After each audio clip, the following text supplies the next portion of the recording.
Colonial history জানো কিনা? বেলজিয়ামের একটা কি বলবো জঘন্যতম রাজা, মানে পৃথিবীর সকল জঘন্য রাজাকেই এক দৃষ্টিকোণে জঘন্য বলা যায়, আবার আরেক দৃষ্টিকোণে মহান বলা যায়। যারা মহান বলে তারা তারা হচ্ছে কলোনাইজড মাইন্ডের লোক, আর যারা আমার মতো জঘন্য বলে তারা কলোনাইজড মাইন্ড দ্বারা ক্ষতিগ্রস্ত হয়েছে।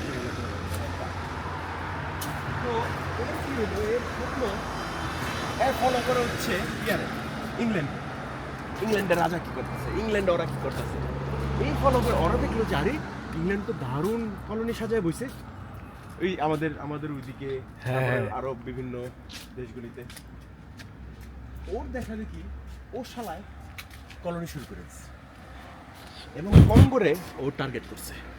ও বেলজিয়ামের কলোনি ছিল। আরে বাপ রে বাপ, কি ডেঞ্জারাস গল্প আছে, চিন্তা করতে হবে না।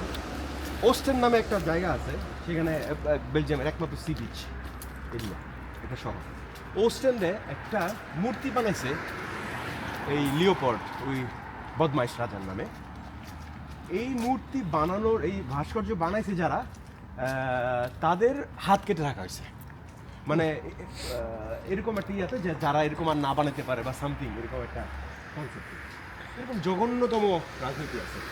মজাও ওঠেছে যারা বেলজিয়ামে আসতেছে এবং কলোনিয়াল হিস্ট্রি নিয়ে খুব ইন্টারেস্টেড, তাদেরকে আমি সাজেস্ট করবো। আমি গেছি এবং আমি খুবই ওয়াও, মাল্টিডিসিপ্লিনারি এরকম একটা স্টুডিওতে কাজ করতে পারলে এটা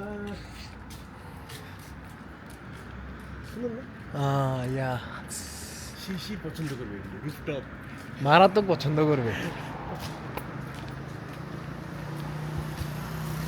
তো কি হয়েছে, ওই একটা মিউজিয়াম আছে, আফ্রিকান মিউজিয়াম ব্রাসেলসে, one of the interesting place.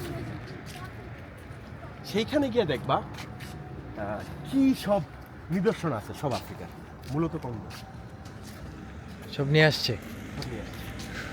শালারা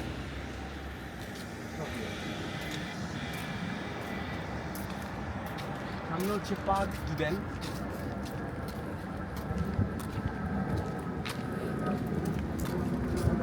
আপনার পার্ক ফগের থেকে পার্ক দুদেনের দিকে। তো ওইখানে প্রচুর স্বর্ণ প্রচুর জিনিসপত্র নিয়ে আসছে। ব্রাসেলসের মেইন স্কোয়ারে, মানে একদম সেন্টারে অনেক বিল্ডিংয়ের উপরে স্বর্ণের কাজ করা আছে, অনেক কিছু। এই সব কলোনি থেকে, সব কলোনি থেকে। রাবার একটা বিরাট বিজনেস করছে, এই কঙ্গো থেকে গাছের ইয়া নিয়ে এসে, রাবার বানায়া, এইগুলি ওয়াক্স বানায়া মেড মিলিয়ন্স। আজকে ইউরোপ ধারায় আছে ওই যে ইন্ডাস্ট্রিয়াল রেভলিউশন তার, এবং পরবর্তীতে যে ইনকামগুলি করছে সব বাইরে থেকে নিয়ে আসছে, এবং ওদের এই মেশিনারিজ দিয়া ওই কাঁচামালগুলিতে প্রোডাক্ট বানায়া সারা পৃথিবীতে সেল করে দে মেড মানি। আর আজকে তোমার আমার ভিসা আটকে দিবে কি ভাইয়া? আর এই যে বাড়ির সামনে কুত্তা পালবো, আম করে বক করবো। হ্যাঁ এটা ভালো, কিন্তু পুরোনো এটা। হ্যাঁ, এই বাড়িটা খুব সুন্দর।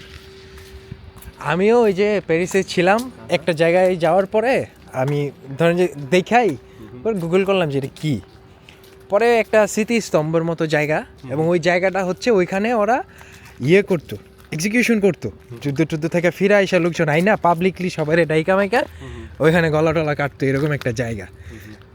তাও এটা খুব বেশি দিন আগে না, 1700 সালের দিকে।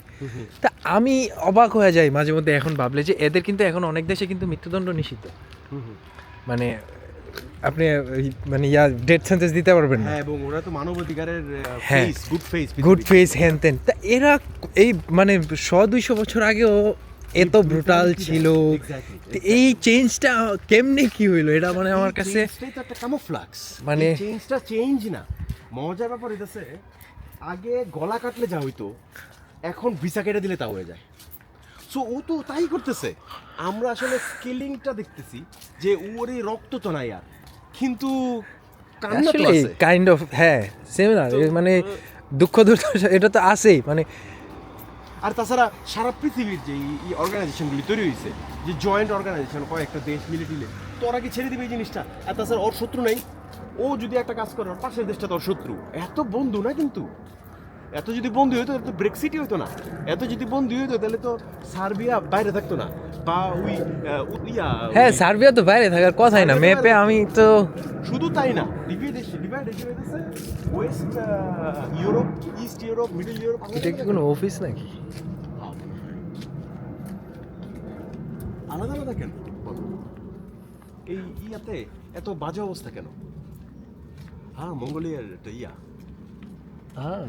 এম্বাসি। এম্বাসি, এটা মঙ্গোলিয়ার এম্বাসি, এই জন্যই ফ্ল্যাগ লাগানো। এটা বাস্তব। এবং আমি এই সার্বিয়ান, জর্জিয়ান এদেরকে দেখলাম, এরা তো কমন ইউরোপিয়ানদের লাইক ফ্রেঞ্চ এদেরকে খুব মানে একটা পছন্দ করে না। এদের মধ্যে একটা ইয়া আছে। ওইদিকে ধরো বালকানসে, হ্যাঁ, বলকানসরা একটু করা হয়। ওইদিকে বাল্টিক, ওদেরকেও তত করা হয় না। এই সেন্টার ইউরোপকে প্রচুর মূল্যায়ন দেওয়া হয়। আবার ওইদিকে সাউথরও তত মূল্যায়ন দেওয়া হয় না। পর্তুগালের ইকোনমি খুব খারাপ, ইটালির ইকোনমি ভালো না, স্পেন কেউ যেতে চায় না। সব আইতে চায় কোন জায়গায়? জার্মানি, ফ্রান্স কিংবা বেলজিয়াম কিংবা ইয়াতে, এই জোনগুলিতে। আবার ওইদিকে আবার অন্যরকম স্ক্যান্ডিনেভিয়া আবার ইন্টারেস্টিং আরেকটা জোনে আছে। হ্যাঁ, স্ক্যান্ডিনেভিয়া অত জানা নাই, কিন্তু স্ক্যান্ডিনেভিয়ার ওয়েদার তো খুবই রুড, খুবই বাজে। 6 মাস রাত দিনের ব্যাপার স্যাপার, এটি তো খুবই। তো আমার একটা ইন্টারেস্টিং হয়েছে, তো আমরা ঢাকায় কি শুনি? গাড়িতে উঠলে গান শুনি, রেডিও শুনি। স্ক্যান্ডিনেভিয়ায় গাড়িতে উঠে প্রথমে ওয়েদার শুনে। তো আমি দেখছি যে ওরা ঘুম থেকে উঠে, আমি যে বন্ধু বাসায় ছিলাম, তো তার মা প্রথমেই আমাদের কইতেছে আজকে কিন্তু এমন সময় বৃষ্টি হবে, এমন সময় এটা। মানে আমি ভাবলাম যে নাস্তা করার আগেও আমাকে এই ইনফরমেশনটা দেওয়া মানে কি?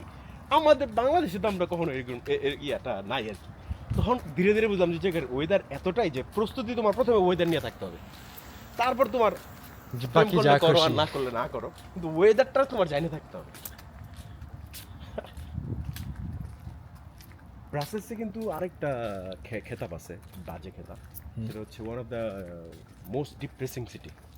হ্যাঁ, কারণ ঠান্ডার মধ্যে খুবই ডিপ্রেশন। ধরো এখন তো ঠান্ডা নাই, তাও ধরো 3 জন মানুষ, রোগী নাই তেমন। হ্যাঁ, লিটারেলি আমরা 2 জন আর সামনে একজন। হ্যাঁ, যখন তাহলে ঠান্ডা শীতের ইয়াতে থাকে, তখন একদমই মানুষ নাই রে ভাই, খা খা করতেছে সব কিছু। তুই কর এটা কি রিল্যাক্স। কিন্তু আমিও এটাও খেয়াল করছি যে দেখেন, ঘরে হিটার জ্বালায় কাম করে। এই যে ধরেন এত বড় বড় বাড়ি, মানে বাড়ি আছে কিন্তু প্রচুর বড় বড়, তো মানুষ কই? আমি কোনো মানুষ বাইরে দেখি না। অফিসে আছে। আপনি এদিকে যে বেলজিয়াম, ফ্রান্সের গ্রামগুলায় গেছেন? কোনো গ্রাম, ছোট টাউনে গেছেন? বেলজিয়ামে প্রায় পুরোটাই সব গ্রাম। গ্রাম তো নাই, ওদের সবই টাউনই গ্রাম। টাউন, হ্যাঁ।